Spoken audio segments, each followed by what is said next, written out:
Hello everyone. Once again we are all back into another class of social science, and we were dealing the textbook Social and Political Life 2. So all of you are welcome to this class. We were learning the second unit, that is the state government. We were studying about the state government, isn't it? Today let's discuss chapter 3, how the state government works. So this is the third chapter, and in this chapter we will study the working of the state government and the duties and functions of the state government. Do you get me? First of all, let me tell you one thing. You know that India is a democracy. I said earlier, India is a democracy, isn't it? And in a democratic country like India, the people are the rulers. We elect our representative and they rule us as we wish, isn't it? And let me tell you one thing beforehand. There are 3 levels of government in India. Government at 3 levels. Okay. The first one is at local level. Local level means the government at the village level or at the local level. Gram Panchayat is an example. Do you get me? And the second type of government is state government. That means the government at the state level. And the third government is national government or the government of India, which is at the union level. Do you get me? So, in this chapter, we will be comprehensively studying completely about state government, the working, the functioning, the duties and responsibilities of the state government. Shall we start? First of all, let us ask a question. Who has the responsibility of a state? I said there are governments at 3 levels in India. One is at local level, one is at state level, and one is at national level. And India is divided into many states, isn't it? And who has the responsibility of a state? The state government of a state has the responsibility of that state. Do you get me? And who are these members of a state government? The answer is MLA. Have you heard this term before? MLA? MLAs are the members of the state government and they are responsible of a state. They have the responsibility of a state. Do you get me? And what is the full form of MLA? MLA means Member of the Legislative Assembly. Listen to this term, Legislative Assembly. Legislative Assembly is the house of the state government. Do you get me? And MLA means Member of the Legislative Assembly. You have a home, no? You are a member of your home. Like that, the state government has a home, that is the Legislative Assembly. And MLA is a member of the Legislative Assembly. So now let us study how the state government is elected and how it works. Before going into elections, let us try to understand something about Legislative Assembly in detail. Every state has a Legislative Assembly. India as a country is divided into many states, isn't it? There are many states in India and each state has a house called Legislative Assembly. Is it clear?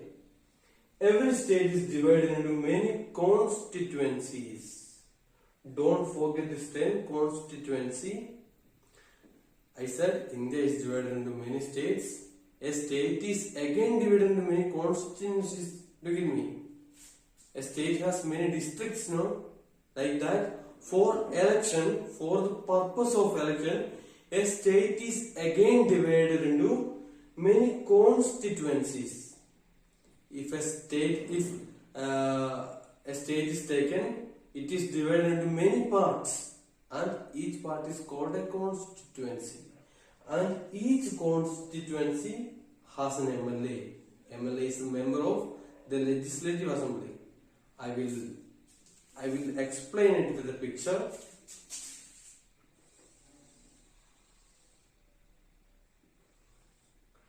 Think that this is a state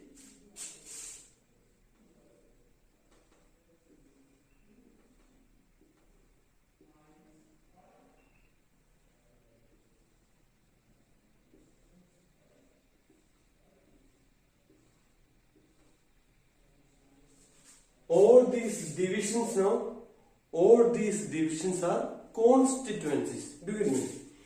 The entire circle is a state and the divisions inside are constituencies.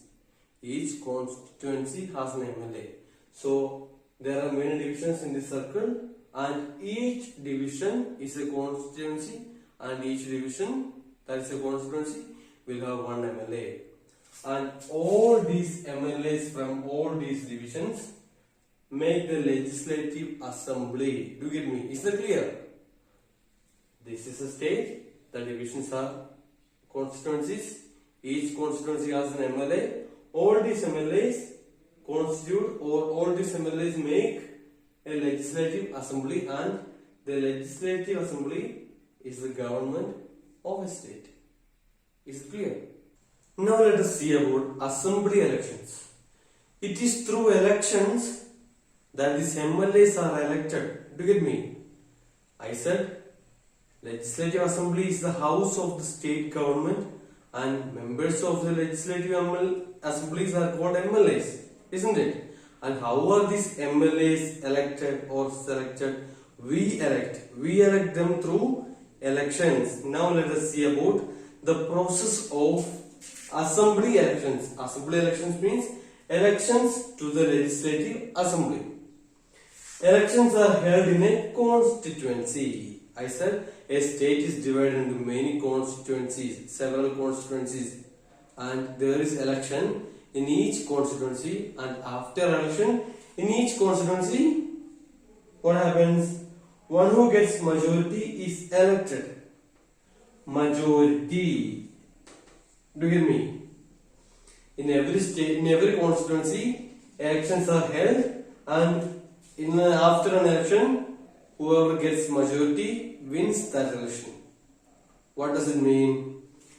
During an election, we cast our vote, isn't it? Or we give our vote. There will be so many people in a constituency and they vote. And one who gets more vote, if think that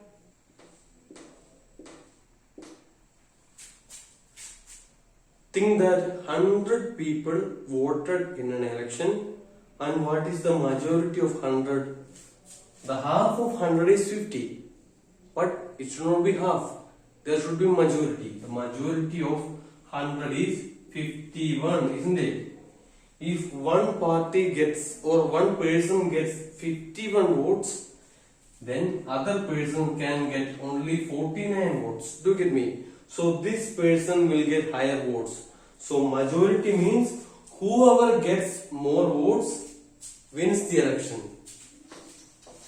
Is that clear? Then political party with majority rules. What does it mean? There are so many political parties now. The members of each political party contest in an election in a constituency, and whoever gets the majority or whoever gets more votes or higher votes than the other persons is elected, isn't it? Is it clear? And these persons who won the elections are from political parties. So there are so many political parties and their members contest in an election. Someone may win and someone may lose. Whichever political party has more winners is the ruling party. Political party with majority rules. That means whichever party has more winners is the ruling party, because that party rules, and the other party is the opposition, because that party is the failed. That party failed in the election. This party won the elections and it is the ruling party, and this party is opposite to the ruling party, so it is called opposition.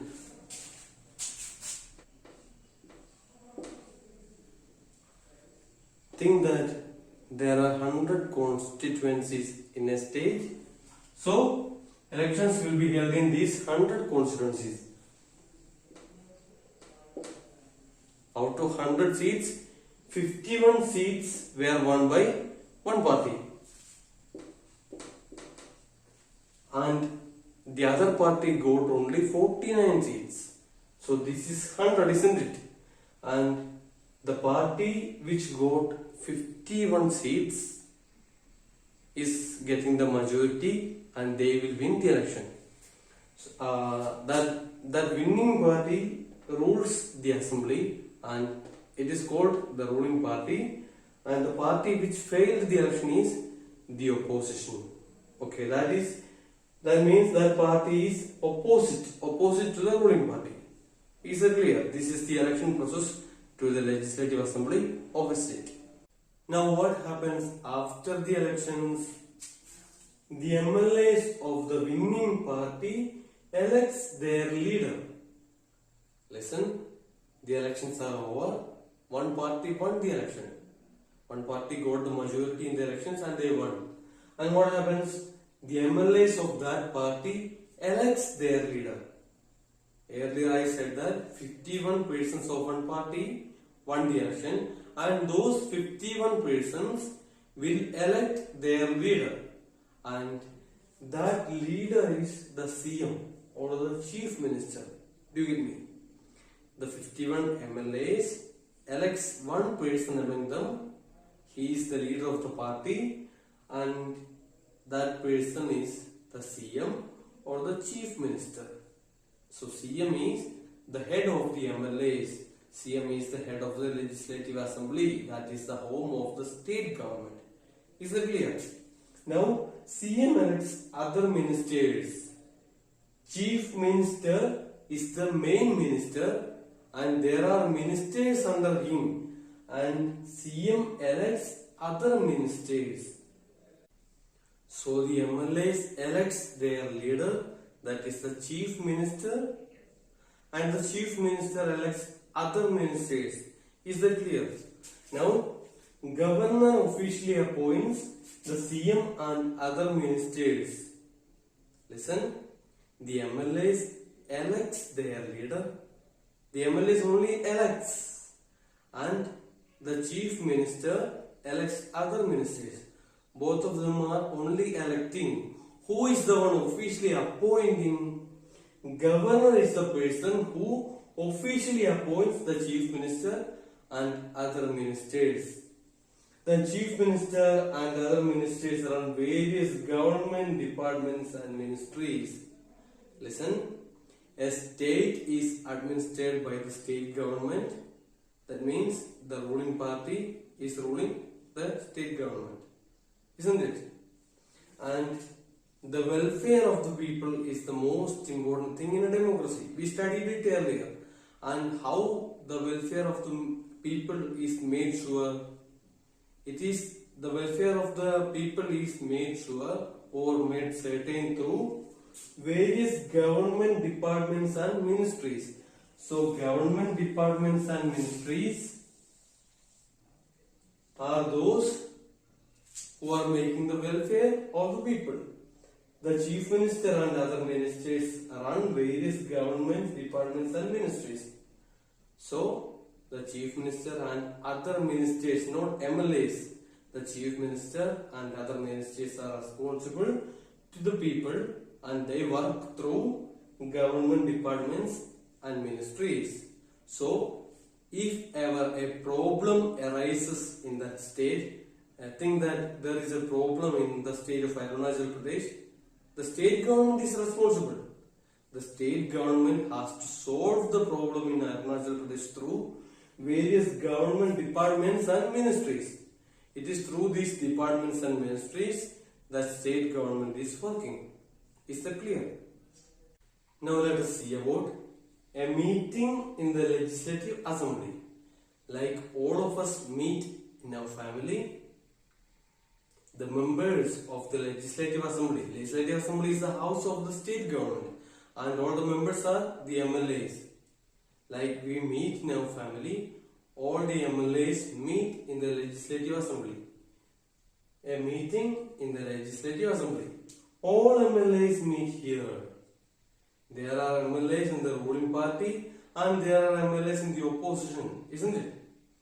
But in the meeting, all MLAs means the MLAs of the ruling party and the MLAs of the opposition, both of them meet here. They ask questions, give suggestions, and take decisions. Listen, in the earlier classes I said that India is a democracy. Democracy means they are ruled by the people.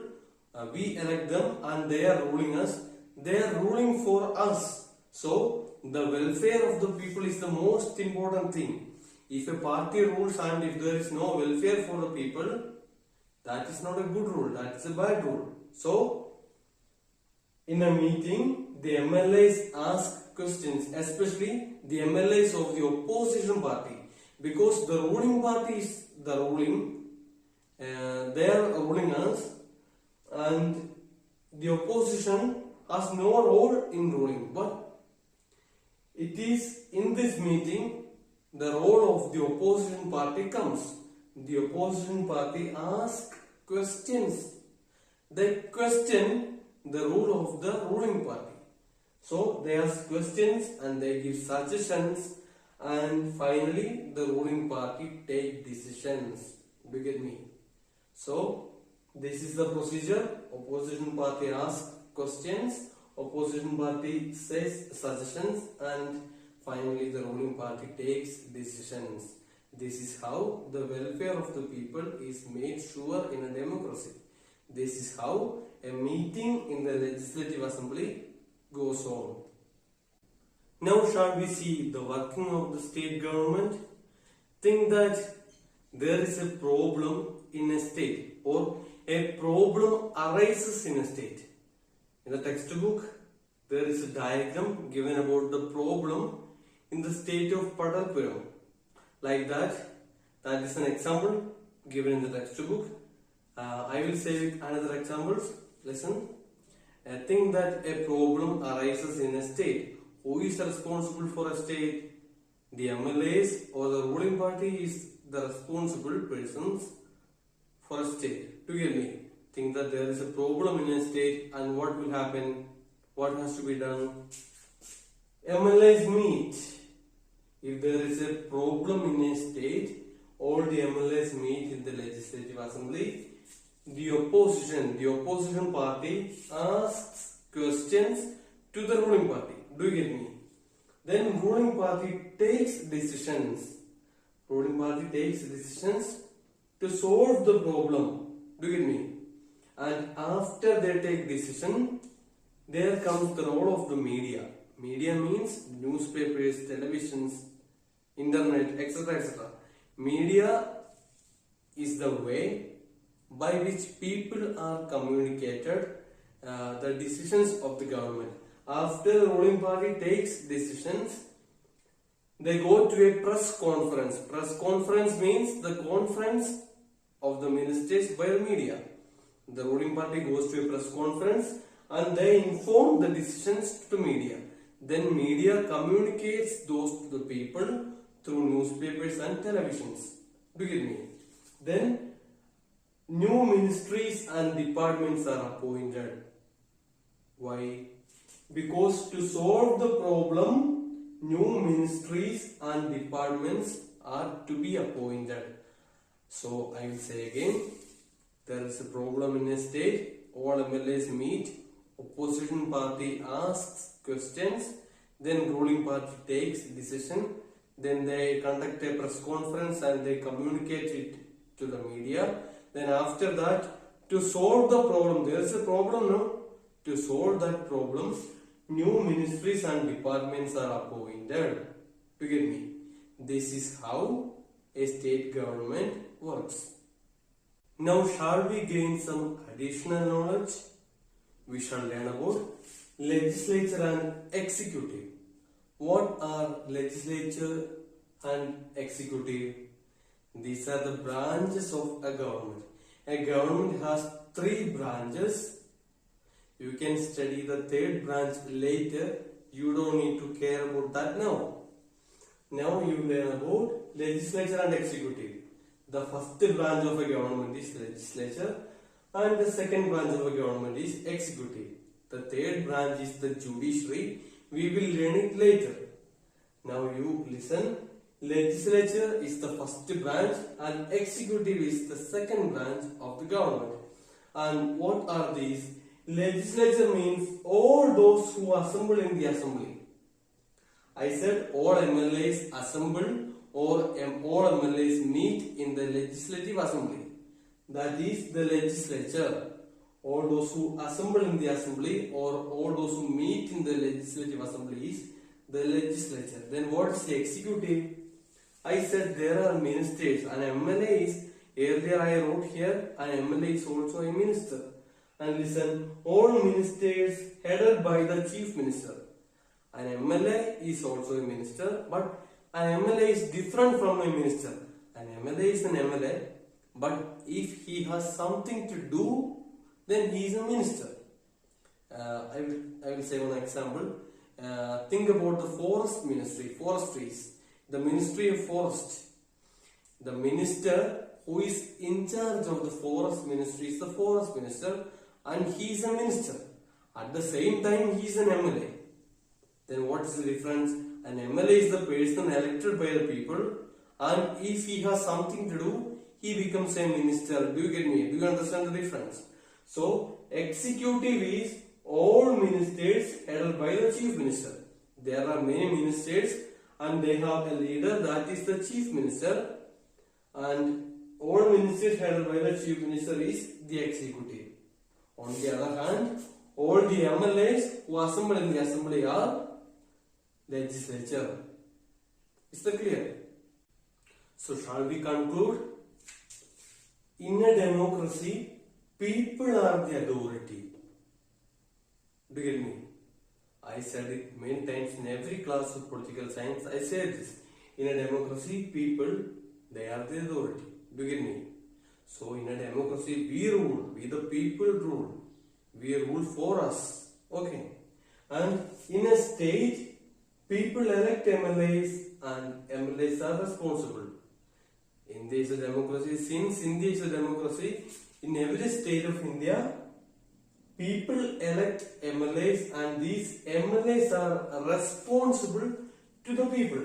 These MLAs have to do certain things. If they are not doing the things or their duties properly, they will be questioned. In the next election, they won't be elected. Do you get me? So, the MLAs are responsible in a state. They are responsible to the people of the state and they have to do certain things. So they have to work accordingly, and that is how a democracy functions. I know that the chapter was a little bit heavier.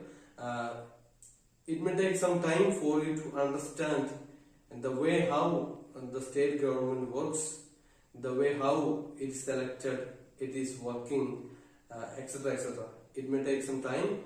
There are many concepts. Anyway, try to study it very well. Read the chapter very well. Then all the concepts and all the procedures will be clear to you. All of you take care. We can see later. Study well for the examinations. I remind you again and again. Study well. Take care. Stay safe at home. Bye.